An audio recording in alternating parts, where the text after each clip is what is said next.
Kita ini belajar ilmu Islam, kebanyakannya separuh-separuh. Kebanyakan agama Islam ini umpama telur masak separuh. Baik dikatakan Allah, apabila buruk dikatakan akal makhluk. Separuh Allah, separuh kita, sebahagian Allah, sebahagian kita. Inilah kedudukan ahli sunnah wal jamaah. Kedudukan kefahaman kita kebanyakannya sebegitulah. Ahli sunnah wal jamaah. Sekejap Allah, sekejap kita. Kalau baik dikata Allah, kalau buruk dikata akal. Tetapi jikalau kita mendalaminya ilmu hakikat makrifat, kita ini barang dijadikan, barang diadakan. Katakanlah barang dijadi, katakanlah barang diadakan pada peringkat permulaan. Jadi apabila barang dijadikan, mana mungkin boleh bergerak sendiri? Mana mungkin boleh membunuh sendiri? Mana mungkin boleh mencuri sendiri?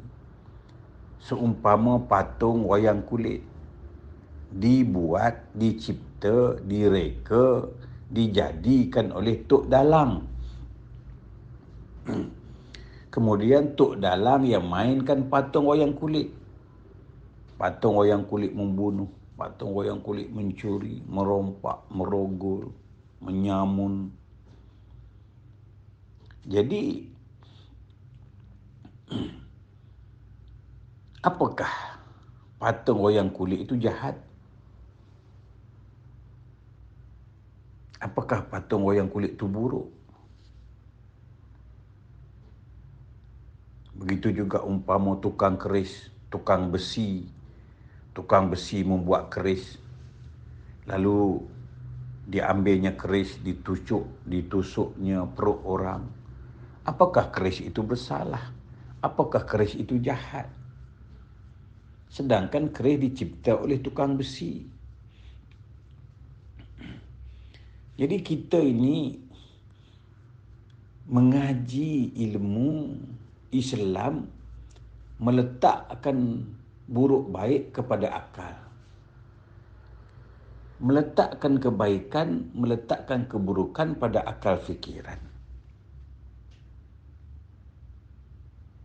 Mana mungkin akal fikiran yang sebodoh-bodoh makhluk ciptaan Allah yang sebodoh, yang lemah ciptaan Allah itu akal.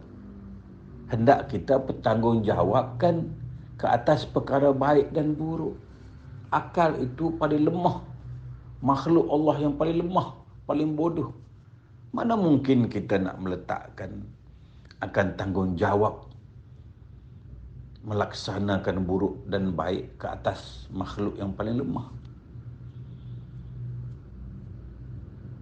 Jadi, ananda yang dikasihi sekalian, apabila melakukan keburukan, kita meletakkan kepada akal fikiran. Kenapa akal tak berfikir? Kenapa akal tak berusaha?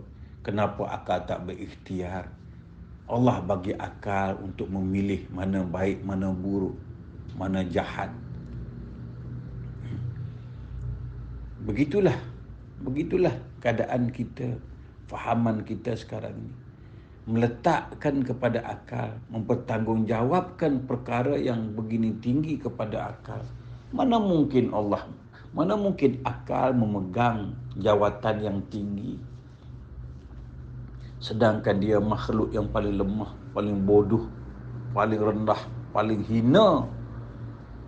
Kita meletakkan tanggungjawab yang paling hina kepada akal yang bodoh.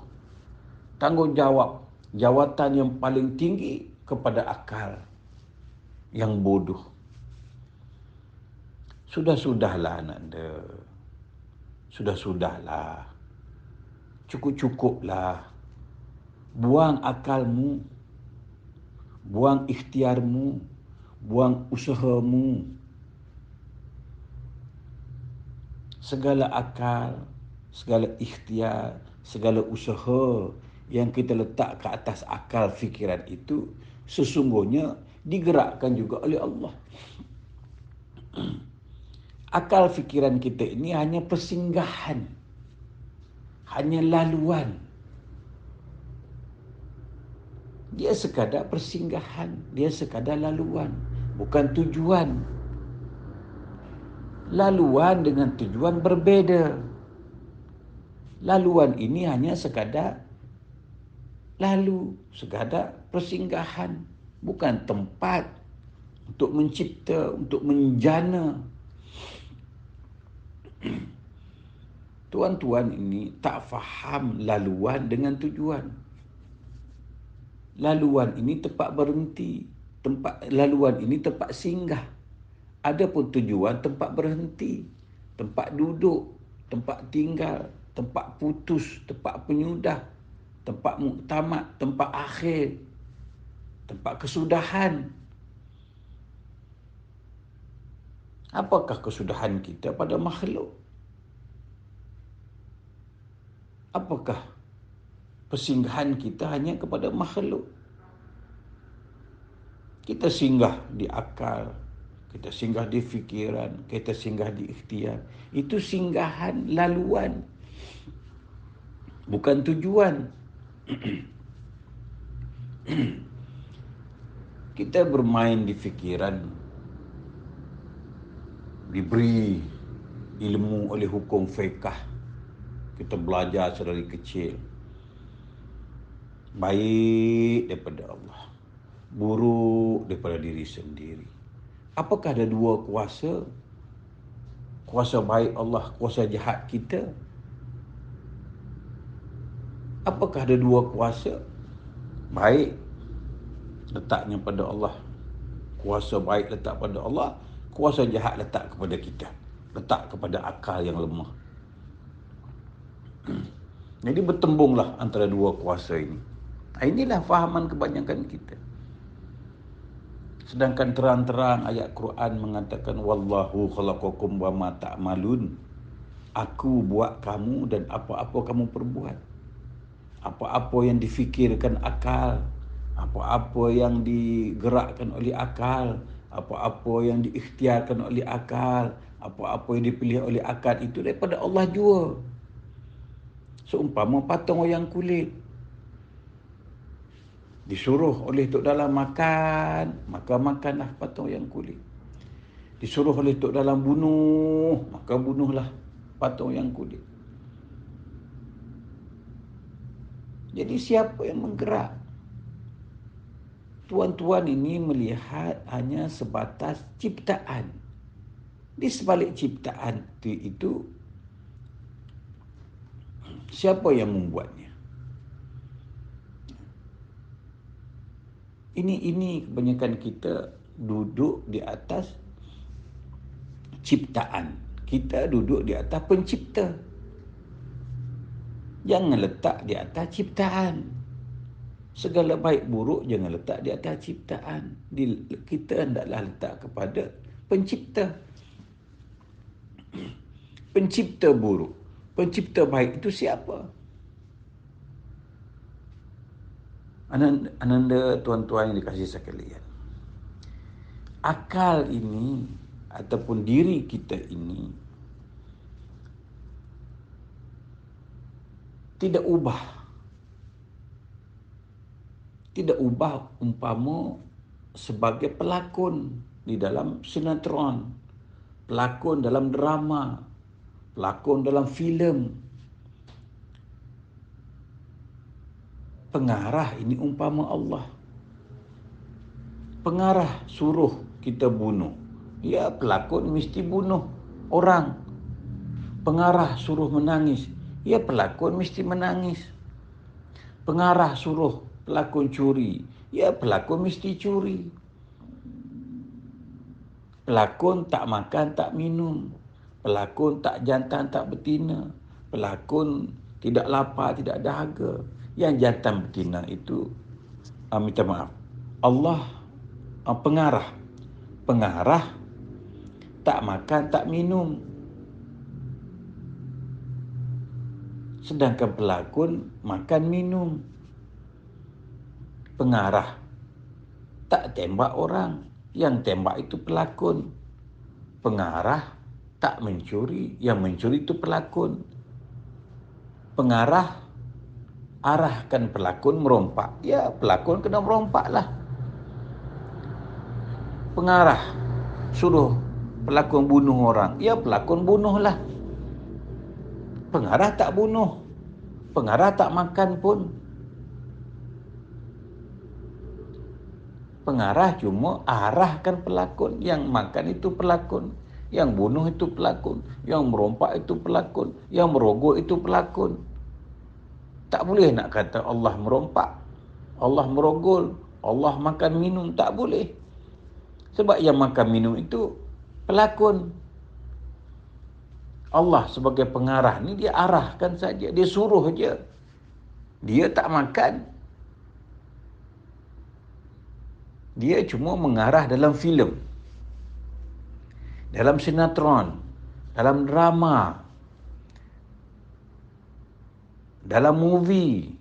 Dia pengarah. Jadi yang melaksanakan itu, yang makan minum, yang kena tembak, yang sakit, yang kena curi, yang kena rogo, yang menangis, yang ketawa, yang menyanyi, itu pelakon filem. Pengarah tak menyanyi pun. Dia suruh je menyanyi, dia tak menyanyi. Pengarah dia suruh makan je, dia tak makan pun. Itu beza antara Allah dengan makhluk. Antara makhluk dengan akal. Jadi, marilah pada hari ini, ananda ini kasih sekalian, kita faham baik-baik, faham betul-betul, pegang biar kemas-kemas. Ya, apa-apa yang berlaku ini ceritanya Allah. Cerita Allah. Allah bercerita, kita yang melakonkan. Jadi jikalau kita tengok cerita, terutama cerita Hindustan, sekalipun kita tak faham bahasa Hindustan, kita boleh menangis, kita boleh ketawa, kita boleh sedih tengok cerita Hindustan, cerita Tamil. Sedang kita tak faham pun bahasa dia. Tetapi dalam masa kita menangis, kita sedih, kita ketawa, ingat, itu hanya lakonan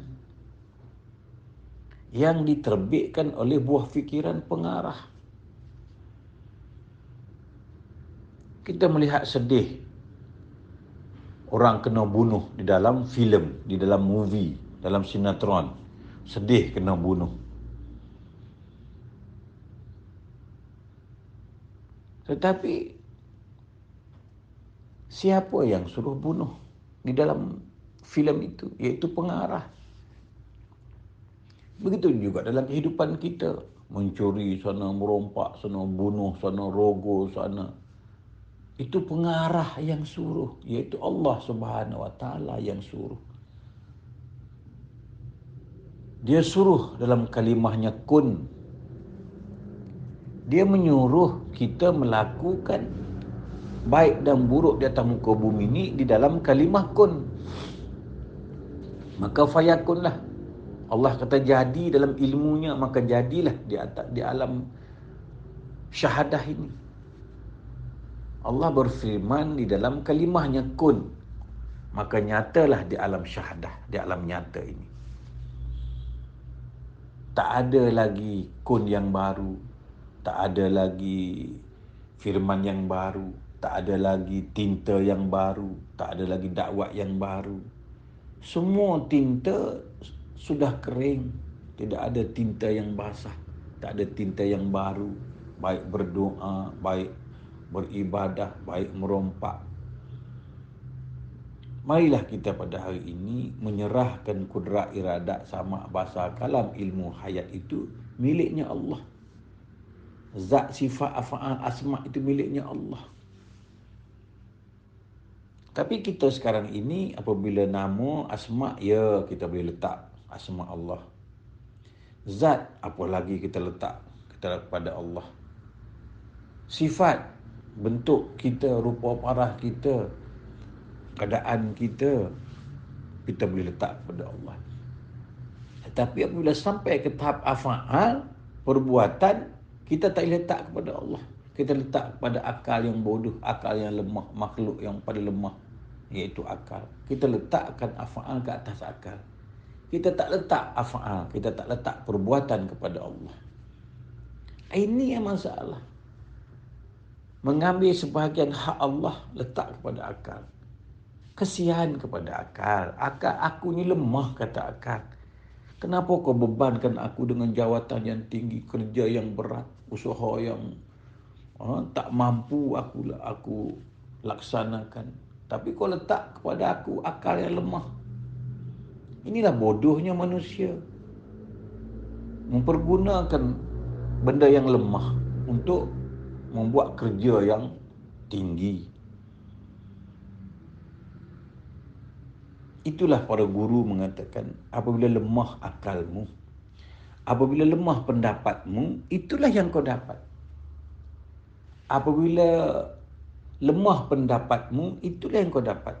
Selagi pendapatmu tak lemah, selagi akalmu tak lemah, selama itulah kamu tidak akan mendapat Allah Subhanahu Wa Taala. Tetapi setelah lemah akalmu, setelah lemah pendapatmu, itulah yang kau dapat. Selagi kau tak lemahkan pendapatmu, selagi kau tak lemahkan akalmu, kau tidak akan dapat Allah. Kerana apa? Kerana masih ada engkau, masih ada Allah. Masih ada aku, masih ada Allah.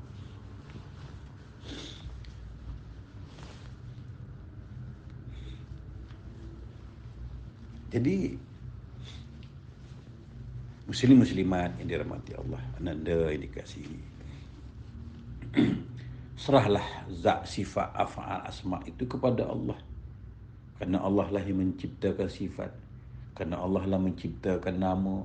Kerana Allah menciptakan kelakuan kita, af'al buruk dan baik. Kerana Allah lah yang menjadikan zat kita. Kita tak punya apa-apa. Tapi permasalahannya, apabila tiba pada perkara af'al, perkara perbuatan, dia letak pada akal. Letak di atas kesalahan diri sendiri. Letak di atas ikhtiar usaha. Sedangkan ikhtiar usaha, fikiran kita itu, akal kita itu, dipegang oleh Allah, dibuat oleh Allah, dipergunakan oleh Allah, diperkudakan oleh Allah. Kita ni kuda saja, yang menunggangnya Tuhan kita. Kita ni umpamanya baju, kita ni umpamanya gelas, kita umpama wayang kulit, kita umpama sebagai pelakon saja. Jadi saya kira cukuplah untuk memberi faham kepada kita. Inilah yang dikatakan mentauhidkan Allah. Tauhidul zat, tauhidul asma, tauhidul af'al. Ya. Kita tauhidkan zat, sifat, af'al dan asma hanya milik Allah Subhanahu Wa Taala. Kita tidak ada. Wabillahi taufiq wa hidayah. Wassalamualaikum warahmatullahi wabarakatuh.